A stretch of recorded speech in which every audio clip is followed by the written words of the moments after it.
According to global internet use in 2019, Malaysia had 32.7 million active social media users. That is almost our entire population. So let me ask you, are we using that power to build our nation, or just to destroy it with a single click? Assalamualaikum warahmatullahi wabarakatuh. My name is NAZRATUL AKMAL binti ZAHARI from TESL 1, and I stand in front of you today to talk about a world that has no geographical boundary, yet is filled with invisible walls. Usually, when we think of or we discuss integrity, we think of anti-corruption or professional ethics. But today, I want to talk about a different kind of integrity. The kind that operates through your fingertips. I want to talk about social media discourse and the erosion of mutual respect in our multicultural society. Think about it. We wish our friends Gonsi Facai Selamat Hari Raya, Happy Deepawali, using platforms like Facebook, WhatsApp, and Instagram. Social media has brought us closer, but somewhere between scrolling and sharing, we forgot our budi bahasa. The same person who greets you warmly in person is the same person who leave hateful comment online. We did not lose our value, we just forget the moment we go online. The data is struggling. A collaborative study between UiTM and the MCMC found that almost 80% of our everyday social media content carry racist undertone. 8 out of every 10 posts are designed subtly or overtly to divide us, and some hide behind the word entertainment or just to go viral. My dear audience, this issue is dangerous because it affects three interconnected pillars of our nation: the individual, educational institution, and society. These pillars do not operate separately. Instead, they influence one another in a continuous cycle. Let us begin with individual. Social media today constantly exposes people to disrespectful comments, stereotypes, and debates about race and religion. In just the first 3 months of 2024, the MCMC reported over 50,000 cases of harmful content. Researcher Kok Seong said that the anonymity of social media allow people to freely express what they would never say in person. When individuals consume this daily, it normalizes intolerance, and these attitudes do not remain on the screen. Ladies and gentlemen, individuals carry them into schools and universities. These places are meant to be space of learning and unity. But research of Malaysia University by Khairul Anwar Kamri et al. In 2025 showed that uncontrolled social media use spread extreme racist undertones, plant stereotypes, and destroy the very foundation of national unity. Even student convention page become the space where classmates are anonymously attacked over race or religion.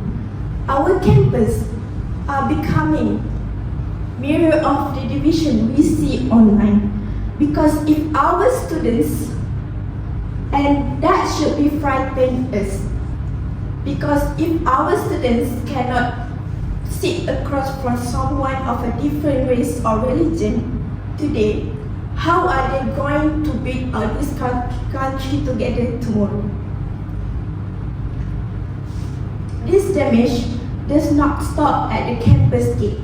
When graduates enter workplace, they bring this divided mindset with them. We saw this clearly during General Election 15, where the Center for Independent Journalism found that TikTok we used to spread fear and racial narrative to millions of young voters, and it did not stop there. Today, it has evolved into something sneakier called racism.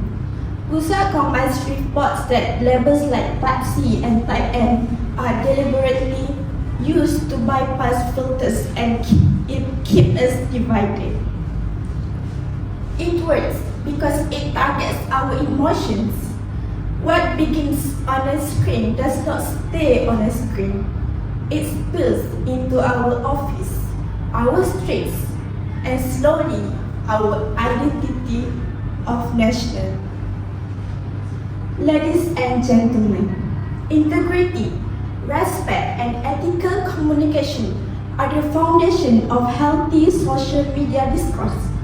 Without them, online space quickly becomes a space filled with misinformation and personal attacks, especially on sensitive issues like race and religion. When people post and share without responsibility, harmful narrative spread fast and shape how communicates see one another. Therefore, this is exactly why ethical communication matters. It keeps conversation constructive instead of destructive. And in multicultural society like ours, that is not just important, it is necessary. We believe that unethical social media discourse is actively destroying the mutual respect that holds our multicultural society. Left unchecked, it will continue to divide individuals, poison our educational spaces, and fracture our nation. That is not something we can scroll past and ignore.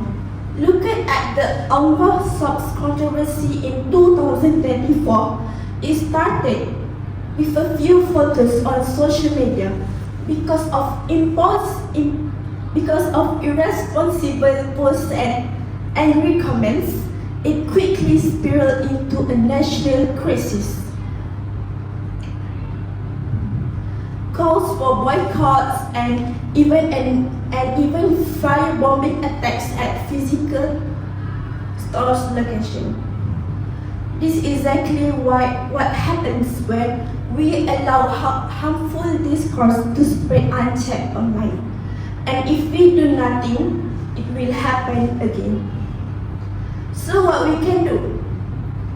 We do not have to wait for the government. We can start now on our campus. Start an interfaith dialogue club, a safe space where students from different backgrounds can have honest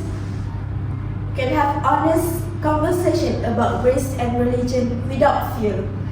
Because understanding does not come from scrolling, it becomes from listening.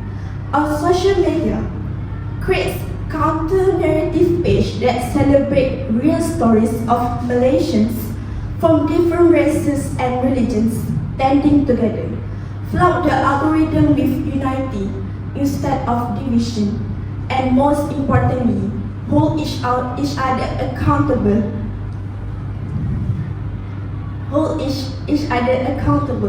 Because change does not start with a policy. It starts with a person. It starts with us. Ladies and gentlemen, Malaysia did not survive this long by accident. We've survived because the generation before us chose respect over rage and unity over division. That choice does not end with them. It continues with us, with every post, every comment, every share. No algorithm, no viral post, and no hate speech should ever be powerful enough to destroy what we built together. protect it, uphold it, because Malaysia is more than a single click. That's all for my speech today. Thank you.